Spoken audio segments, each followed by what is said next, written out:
We are jumping right into what was arguably the single most catastrophic event in recent memory for a major mobile game. Oh, absolutely. I'm talking about the Kyurem Fusion Raid Day. It all went down on Saturday, January 10th. And this was supposed to be monumental. I mean, it introduced Black Kyurem and White Kyurem, these incredibly powerful meta-defining fusions. We're talking premier ice attackers, top-tier dragon counter. Yeah, stuff players had been hoarding resources for months, all for this 1 3-hour window. But the reality, well, for a huge part of the player base, this wasn't a celebration. It was just a systematic exercise in frustration. The community pretty quickly dubbed it not a raid day, but a confusion day. And the stakes were just astronomical. The difficulty was set so high. To fuse Kyurem, you needed 1,000 units of a specific energy. 1,000, that's a huge number. It's punishing. Volt fusion energy for Black Kyurem, Blaze for White Kyurem. And the sheer amount meant your success wasn't about luck or even skill, really. It was just math. Right. It was determined by how fast you could raid. Exactly. Raid efficiency. So you have this brutal 3-hour clock, and we need to unpack how the design, the very architecture of this event was basically setting up thousands of dedicated trainers to fail before the first raid egg even hatched. It was a trap. Let's just call it what it was. So where do we start? The architecture. Let's start with that architecture. Let's call it architectural sabotage.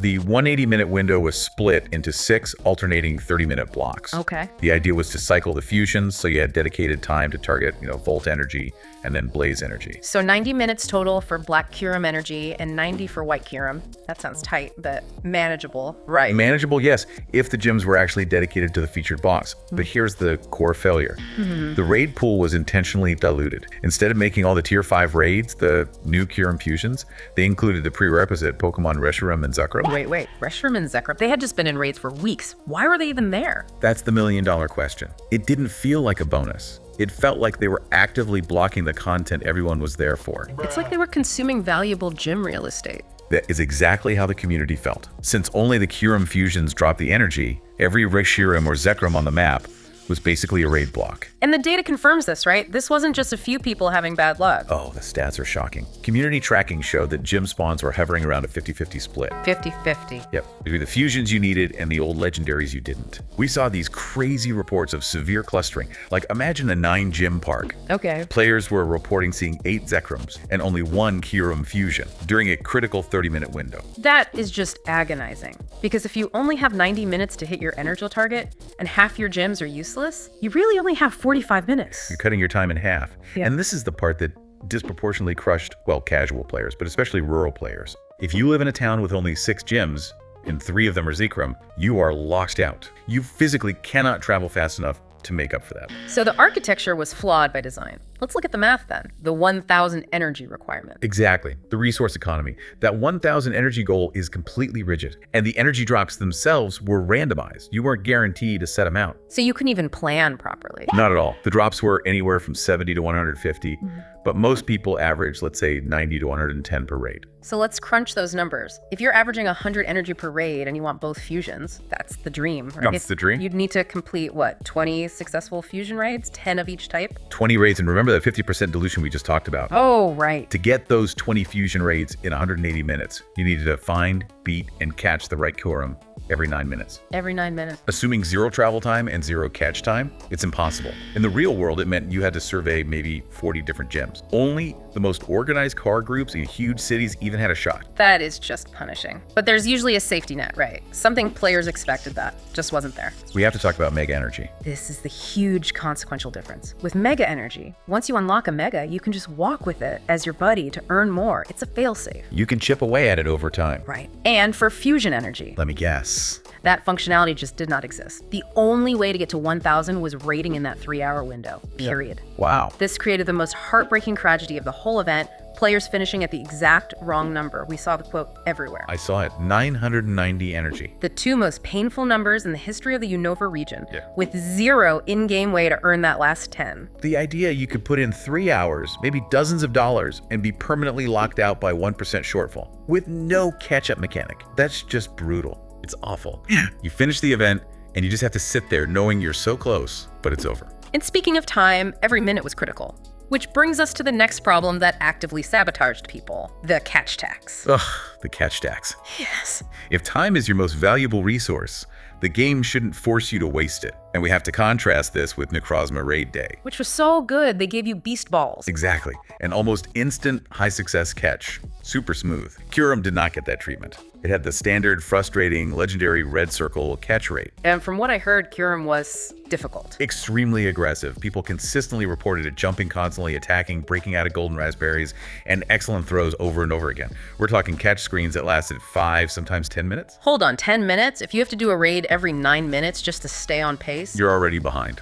Watching Kyurem jump around is literally stealing minutes you need to race to the next gym. It created this terrible strategic dilemma. The community called it the fleeing meta. Fleeing. Players were forced to abandon the catch entirely on non-shiny or non-hundo Kyurems. You'd finish the raid, get to the catch screen, and just run away. Just to save time. Just to save time and farm energy.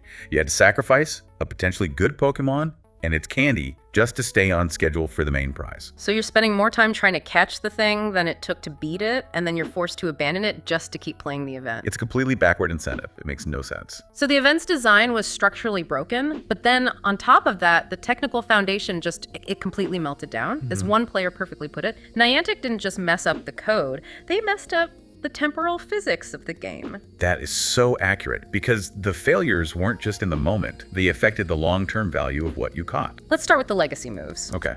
Reshiram and Zekrom were guaranteed to have their signature moves, Fusion Flare and Fusion Bolt. Right, that was part of the announcement. But we heard constant reports of people catching them without those moves, especially if the encounter started right after 5 p.m. It was a time-related bug. And it was even worse for Kyurem, right? With Glaciate. Way more critical. Glaciate is the move you need on Kyurem for the fusion to unlock the powerful adventure effect moves, Freeze Shock or Ice Burn. And for anyone who doesn't know, what are those adventure effects? They're special abilities outside of combat, like they might let you re-raid a gym instantly or boost your buddy's candy speed. They're high-value utilities. Glaciate is the key to all that. So if you caught a hundo or a shiny Kyurem without Glaciate because of a bug, what's the consequence? A direct monetary one.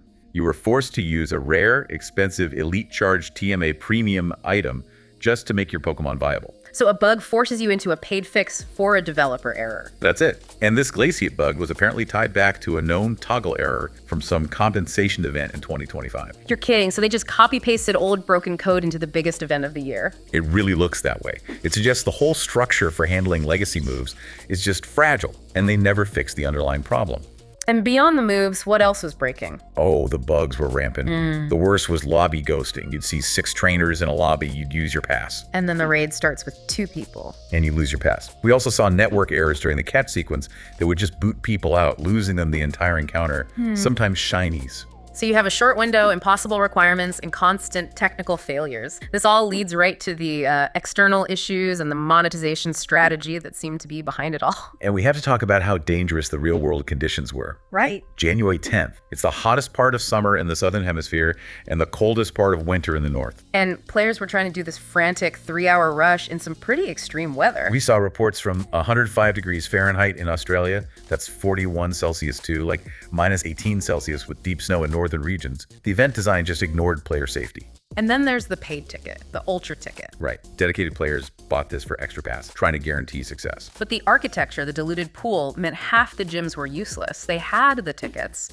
but no raids to use them on. It's an incredible disconnect. You felt scammed, you paid to play more, and the event's own design blocked you. It led to that viral phrase. I saw this one everywhere. Imagine paying for a ticket and being blocked from using it by the very developer who sold it to you. And this all feeds into the monetization angle, because while local raiding was a mess, the remote raid pass limit was suddenly increased to 20. That felt so deliberate. It was a pivot to the more expensive option. If you were stuck at 990 energy locally, you were being pushed to spend real money on remote raids to scrape together that last little bit. The whole event felt optimized to funnel players into spending on remote passes to overcome the artificial scarcity they created in the first place.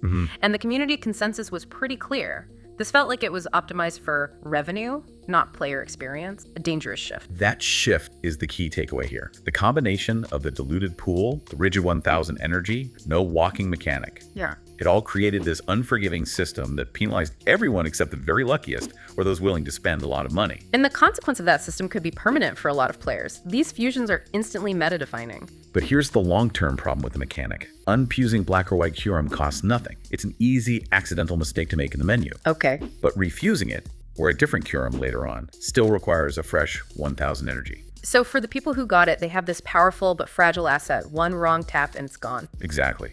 And for the trainers who fail to get to 1,000 or who find a better Kyurem 6 months from now, They're just out of luck. they could be waiting months, even years, for another chance. The design, where one mistake or finding a better Pokemon later creates this permanent setback, it basically functions as digital gatekeeping. The power of these Pokemon is now locked behind a historical wall of failure. It really makes you wonder, what is the true cost of this power when the key resource is completely inaccessible outside of one brief broken window? And what does this permanent gatekeeping mean for the casual player base moving forward? Something for you to think about. Indeed. And that's our deep dive for today. We'll catch you next time.